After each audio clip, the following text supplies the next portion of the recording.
ഞാൻ doctor MP. മണി. ആയുർവേദത്തിലെ ഒരു പ്രധാനപ്പെട്ട ചികിത്സയാണ് പഞ്ചകർമ്മ ചികിത്സ.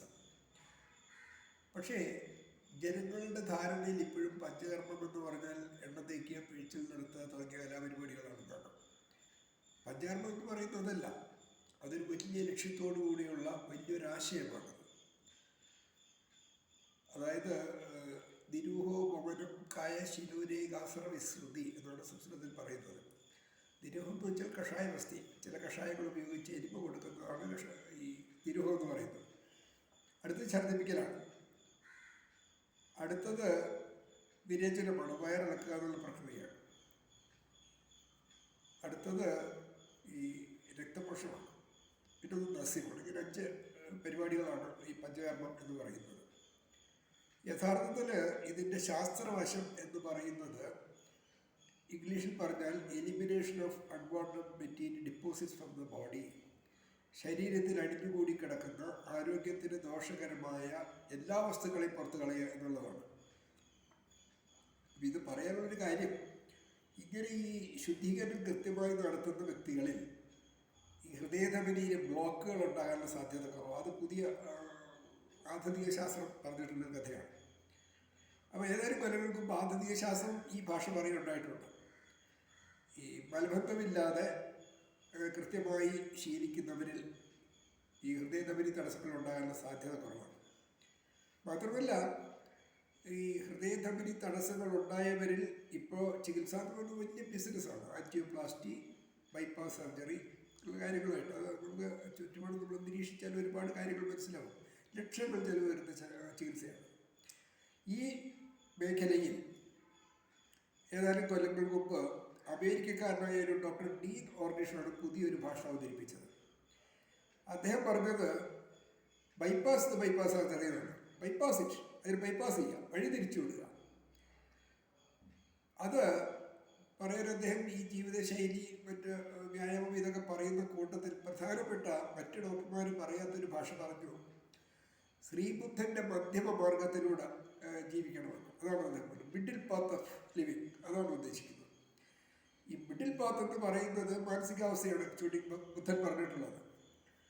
2 വശത്തേക്ക് പോകരുത്, ഒരുപാട് തീവ്രമായത് വിഷാദത്തിലേക്ക് പോകരുത്. അപ്പം ഇതിന് ഭഗവത്ഗീതയിൽ തൻ്റെ ഭക്തരുണ്ടായിരിക്കേണ്ട ഗുണഗണങ്ങളെക്കുറിച്ച് കൃഷ്ണൻ അതിൽ പറയുന്നത്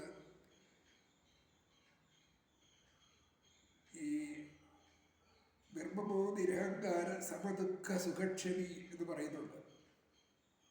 അപ്പോൾ മാനസികാവസ്ഥ ഒരു വലിയ ഘടകമാണ് ഈ ഹൃദയാരോഗ്യത്തിൻ്റെ കാര്യത്തിൽ. അത് വളരെ സിമ്പിളായിട്ട് നമുക്ക് മനസ്സിലാക്കാത്തുള്ളൂ. കാരണം നമുക്ക് ദേഷ്യം വരുമ്പോൾ, പേടിക്കുമ്പോൾ ഹൃദയപിടിപ്പാണ് കൂടുന്നത്, ഹൃദയത്തിൻ്റെ അധ്വാനഭാരമാണ് കൂടുന്നത്.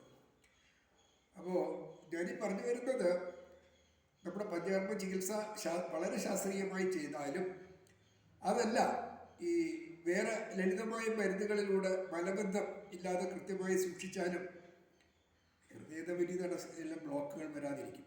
അത് സംശയമൊന്നുമില്ലാത്ത കാര്യമാണ്.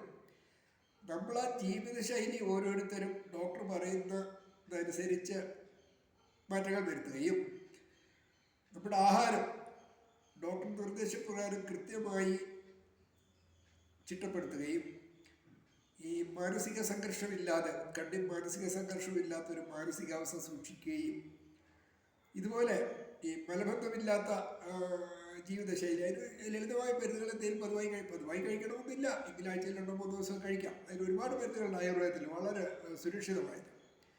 ഇങ്ങനെ പോയാൽ നമുക്ക് ഹൃദയധമനിയിൽ തടസ്സങ്ങൾ ഉണ്ടാവില്ല എന്നുള്ള കാര്യം ഏറെക്കുറെ ഉറപ്പിക്കാം. മാത്രമല്ല, ഈ നമ്മൾ വേറൊരു കാര്യം മനസ്സിലാക്കേണ്ടത്, ഈ ഹൃദയാഘാതം, ഹാർട്ട് അറ്റാക്ക് ഉണ്ടാകുന്ന ഒരുപാട് പേര്, പകുതിയിലേറെ പേരിൽ നിന്നാണ് പറയുന്നത്, അതിൻ്റെ പഠനത്തിൽ പറയുന്നത്.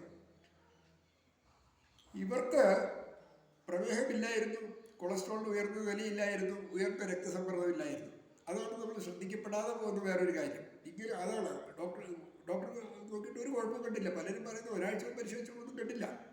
ഇവരിൽ നമ്മുടെ ധമനികളിൽ അടിഞ്ഞുകൂടി അല്ലെങ്കിൽ കുറേ കാലമായി ഉറങ്ങിയിരിക്കുന്ന നീർക്കെട്ടാണ് വലിയതാകുന്നത്.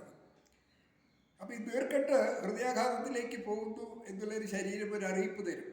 അതാണ് ലെഗ് പെയിൻ ആൻഡ് ക്രാംപ്സ്, രാത്രി ഉറങ്ങാൻ ബുദ്ധിമുട്ടുണ്ടാകുന്ന തരത്തിൽ കാലുകളിൽ വേദനയും മസിൽ കയറ്റം എന്ന് പറയുന്നത്. ഈ സമയത്ത് രക്തപരിശോധന നടത്തിയാൽ നമുക്ക് ഈ നീർക്കെട്ടിൻ്റെ തീവ്രത മനസ്സിലാക്കാൻ കഴിയും. അത് കറക്റ്റ് ചെയ്യാൻ കഴിയും വളരെ പെട്ടെന്ന്, ദിവസങ്ങൾക്ക്. അപ്പോൾ നമ്മളിവിടെ ചെയ്യേണ്ടത് ഈ പഴയ അറിവുകളും പുതിയ അറിവുകളും കൂടി ഒന്ന് കൂട്ടിച്ചേർത്ത് ചികിത്സ കൈകാര്യം ചെയ്യുക എന്നുള്ളതാണ്. അങ്ങനെയാണെങ്കിൽ അത്ഭുതങ്ങൾ കാണും.